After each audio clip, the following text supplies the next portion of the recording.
So before anybody thinks, okay, we're bringing Christian on because he's really good at predicting Republican victories, I would actually say your specialty is predicting Republican losses.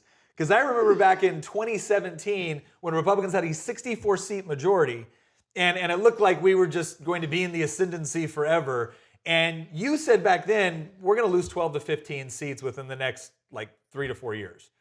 And I was like, oh, that's garbage. There's no way that's going to happen. And then, what was it, 2 years later, a year later, we lost 15 seats. So the story was, it was when I was still in college. It was a conversation actually that we had on Facebook in 2014. Yeah.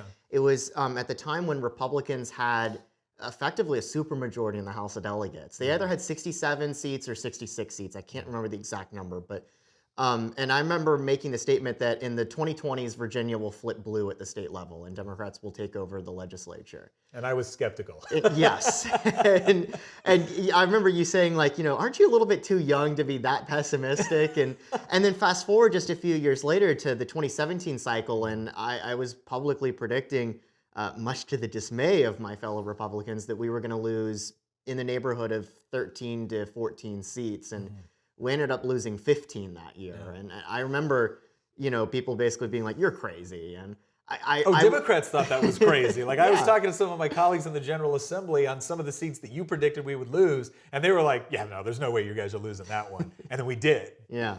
It was a terrible year. It was a horrible year for Republicans. And I was disappointed. I mean, I got, out of 100 seats in the House of Delegates that year, I called 99 of them correctly. The one seat that I got wrong was Rocky Holcomb's in Virginia Beach. I thought that we would hold that seat. And so things were actually worse than even I thought would happen. Yeah. I guess that started that process of me getting really interested into studying elections and trying to predict the outcome ahead of time and modeling the results and stuff like that. And I carried that over to 2018. That was also a heartbreaker of a year.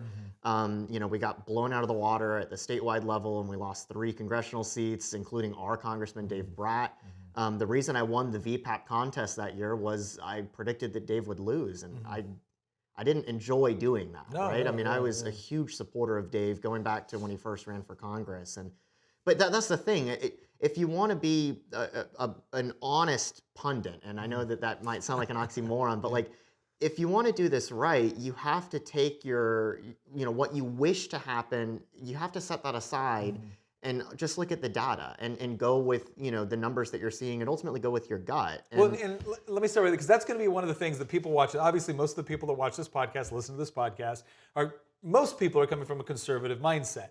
And so they want to look at these things optimistically. And the reason why I wanted you to talk about what happened within Virginia is for a couple of reasons. One, you do look at it. It's not like you're neutral within these races. You have people that you want to win. You support conservative candidates, but by the same token, you're very passionate about the data says what it does, and it doesn't say what it doesn't say. And again, as conservatives, we're supposed to be married to this idea of the truth. If something is true, then it's true, and we don't get to pretend that it isn't. And so I have a feeling as we go through this analysis, you're going to come up to certain conclusions based off the data that people won't like. But the bottom line is, if you don't know, then you can't improve. So here's what I want to ask. So you did a really good job predicting things that were going to happen back in 2017, 2019, et cetera. And then we move in, and not only do we have a crazy presidential year election with Joe Biden, with Donald Trump, but we have COVID. And so now all of a sudden you have states all over the country changing their voting laws. And one of the biggest things they did was drastically extend mail-in voting and early voting. And this was something that I would say, especially in Virginia during the presidential year election, just completely caught us off guard with respect to the importance of early voting. So if you could tell us a little bit this year, when you talk about your model, because I would say that 3 or 4 years ago, you were looking at a lot of data and you were putting together really good conclusions, but you've actually professionalized a lot of that process through data analysis and modeling. So without giving away trade secrets here, can you tell us a little bit about how do you analyze this data in order to come up with the sort of predictions that you did this year? Yeah, so as you pointed out, last year was just so many states changed their election laws. And not only that, Virginia was moving in that direction after the Democrats took over in 2019 anyway. They were pushing, making it easier for early voting, right? And I think that one of the biggest things that helped me create the model that I used to predict the results in 2021 in Virginia was I start with actual early voting numbers. I mean, that's something that you don't have to like guesstimate or try to predict. You can just pull the actual numbers. Now, that's not going to tell you how they voted, but you're going to have a hard number every single day or every couple of days. The Department of Elections is going to update how many ballots have been cast early. What method have they been cast? Have they been received through the mail? Have they been cast in person? Like, you don't have to guess that. You do have to guess how you think those are being broken down in terms of a partisanship basis. But my model starts with early voting numbers because that's the one thing out of the entire election cycle that there's no guesswork involved. You just know that, X number of votes have been cast by this date. And so that's where I begin the process. And I mean, in Virginia last year, it was something like 2/3 of every single ballot that was cast early. So let me ask you about that, because in 2020, from everything I saw, Republicans got crushed in early voting. Like, it wasn't close. And a lot of people were frustrated because on election day, when they were counting those numbers first, it looked like we were crushing it. And they actually changed something this year, because it used to be that they saved all of the early votes for later, which seemed kind of counterintuitive, and it led to a lot of confusion. This year, they got those votes out a lot earlier. What did you see in the difference between Democrat, Republican, early voting numbers 2020, early voting numbers 2021 in Virginia? I think that two things. So one, first off, it was much more even. My model ended up concluding by election day that the early vote margin was definitely in favor of the McAuliffe campaign and the Democrats, but not nearly to the degree that it was last year. And not only that, there were a lot less votes that were cast. Now, it's still a substantial number. It was over 1 million early votes cast. But last year, again, it was 2/3 of all votes ever cast in that race for president and for the congressional races were cast early. And this time around, it was less than 50%. So not only was there a pullback from the number of people voting early, still substantially more than pre-COVID, but not as much as 2020. So that was one part of it. But the other part was that Republicans they did a much better job getting their base to vote early. Last cycle, there was a lot of suspicion for Republicans for voting early because traditionally Republicans always vote on election day. We always have. It's like a tradition. Yes, I've always voted on election day. And this year, we got crushed in Virginia. I mean, we didn't pick up a single congressional seat. We got blown out of the water at the presidential level. And this time around, I think Republicans were finally like, the reason that we got blown out of the water last year was we didn't get our base to vote early. And rightfully so, because of a lot of these changes, our base was really skeptical of the process. But we did a really good job convincing our base and explaining, if you cast your vote early, there's no possible way that it can be fraudulently taken Nobody's from ordering you. an absentee in your name. Nobody's ordering an absentee from your name. You're not going to show up to vote on election day and be told that your vote's already been cast and you're confused. Why? How could that be? I haven't voted yet. And we explained that it's a really simple process. We got a lot of our base to vote in person early. I know that in Culpeper we actually won the in-person early vote, and we never do that in elections. But this cycle we actually did, and so.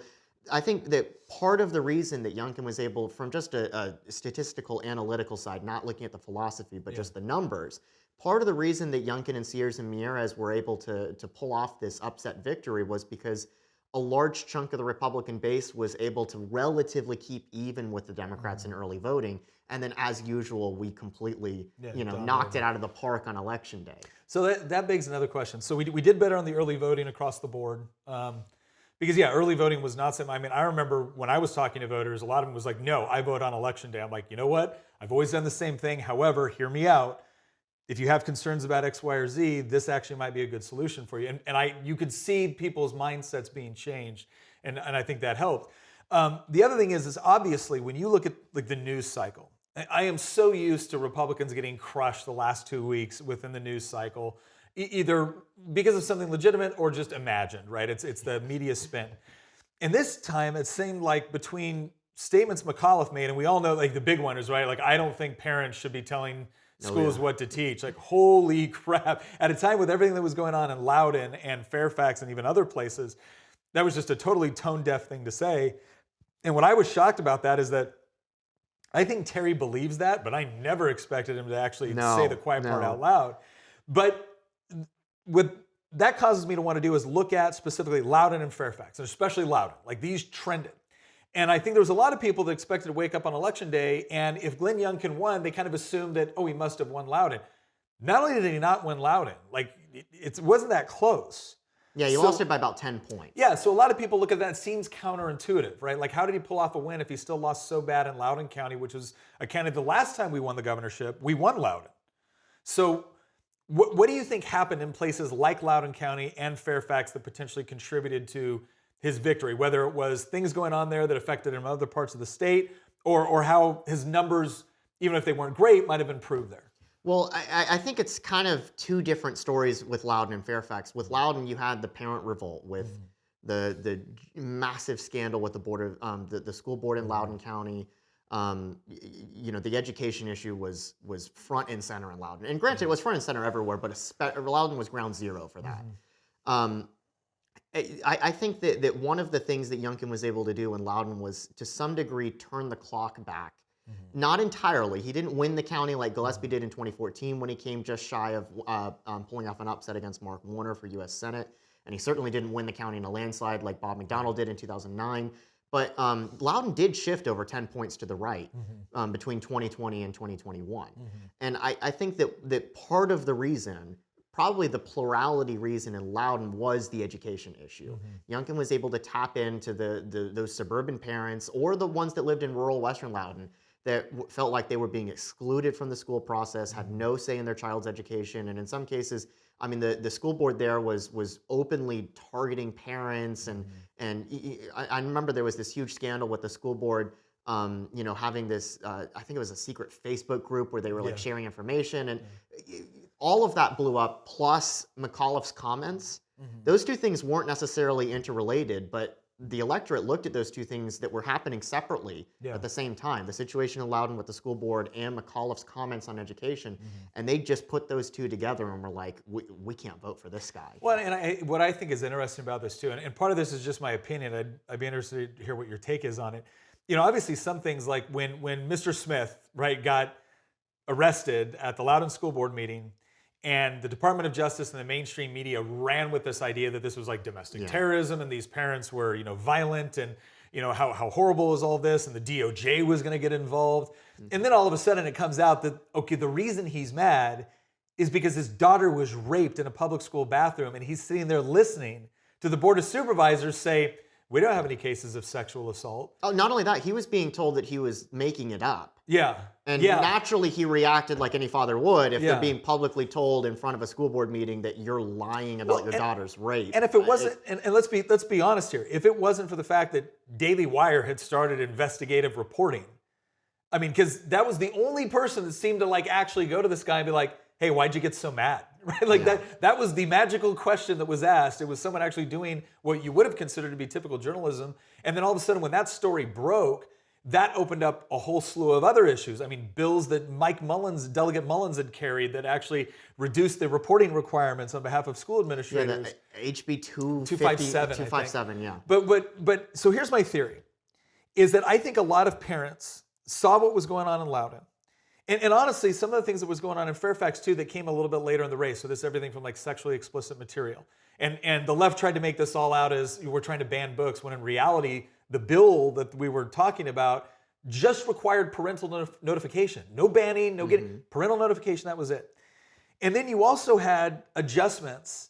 I talked to a lot of parents where they weren't focused on CRT, they weren't focused on the sexual assault as much, they weren't even focused on the sexually explicit materials. They were concerned about that, but the thing that first woke them up to the issue was the fact that the standards had changed drastically on advanced placement classes and Thomas Jefferson High School.